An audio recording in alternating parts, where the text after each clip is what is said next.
बहुत दिनों की बात है। इमाम 12वें गायब हो चुके हैं और खलीफा वक्त के दरबार में बहस हो रही है कि मरियम अफजल है या सैयदा अफजल है। मरियम अफजल है या सैयदा अफजल है। जानते हो फैसला क्या हुआ? उसने उलमा से पूछा।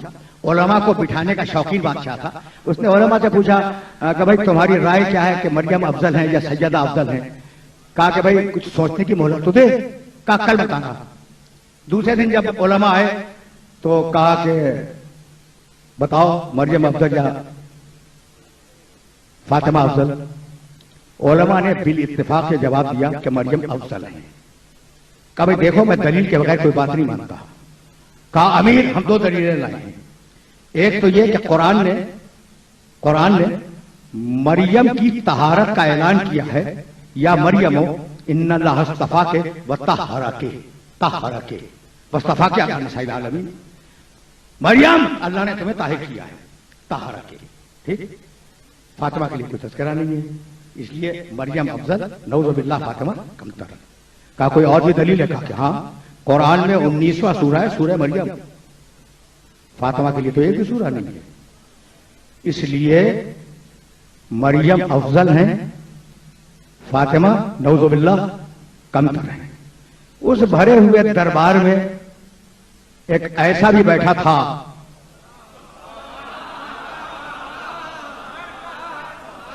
जिसने इस जुमले को बर्दाश्त नहीं किया और वो खड़ा हो गया और कहने लगा कि अमीर ये तेरे दस्तरखान पर पलने वाले उलमा,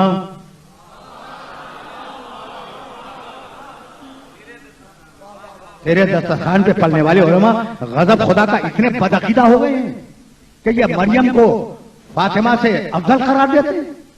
कहा फिर तेरा अकीदा क्या है? भाई पूछना तो है। भरा हुआ दरबार है, उलमा बैठे हुए हैं और एक शख्स खतरनाक होकर खड़ा हो गया। अब उससे पूछा कि तेरा अकीदा क्या है? कहा मेरा अकीदा पूछता है, मेरी निगाह में मरियम में और फातिमा में वही निस्बत है जो जमीन को आसमान से है।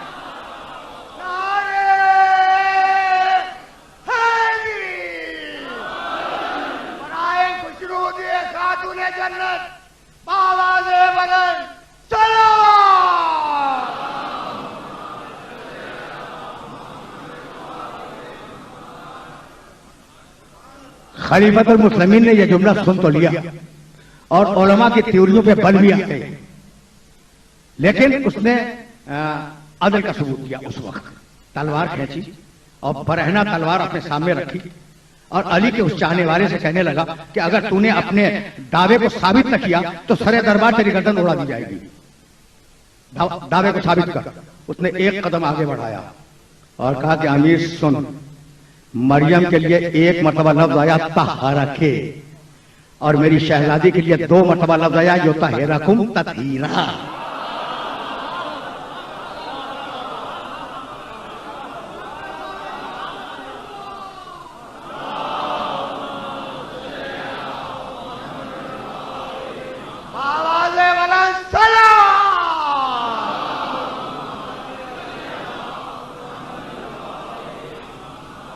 युतहिरकुम ततहीरा, युतहिरकुम ततहीरा, 2 मरतबा लफ्ज आया। कहा कि अब तू फैसला कर कि मरियम अफजल या सैयदा अफजल। एक जवाब। और अमीर मरियम के लिए एक सूरा आया, सूरह मरियम। शहजादी के लिए 2 सूरे आए, सूरह हलाका, सूरह कौसर।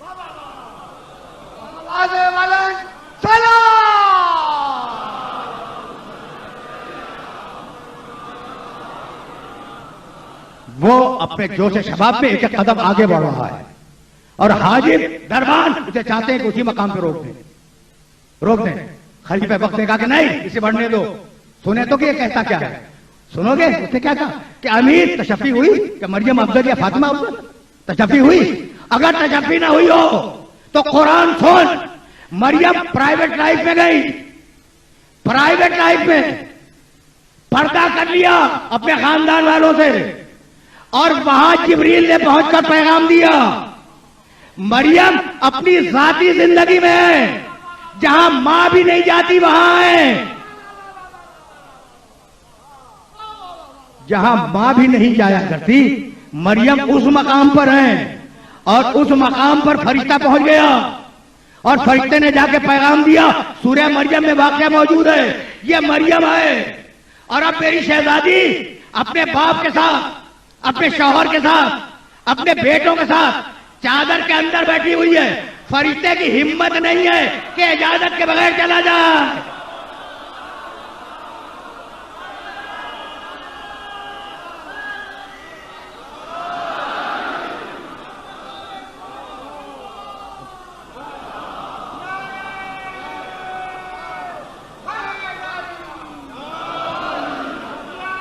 अच्छी ये है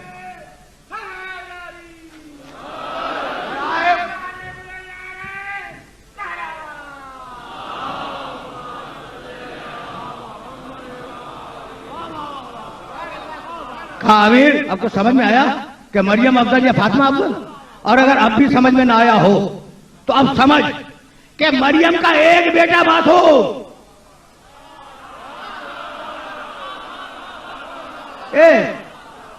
एक बेटा मासूम या मासूमों की पूरी नस्ल। और अगर अब भी समझ में ना आया हो तो एक दलील और दे दूं, मरियम के बेटे को शहादत नसीब नहीं हुई, इसके बेटे शहीद होते रहे, शहीद होते रहे। कितने फर्क सुनेगा मरियम में और फातिमा ज़हरा में। पूरा दरबार घबराया हुआ है, पूरा मजमा खामोश है। खलीफे वक्त तलवार को नियाम में रख के चुप बैठ गया। करे तो क्या करे? कहा अमीर अगर अब भी तसल्ली न हुई हो, उसका आखिरी जुमला सुन लो। कहा कि अब मैं हालत की तरफ चला जाऊं, उसका आखिरी जुमला, अली के चाहने वाले का आखिरी जुमला।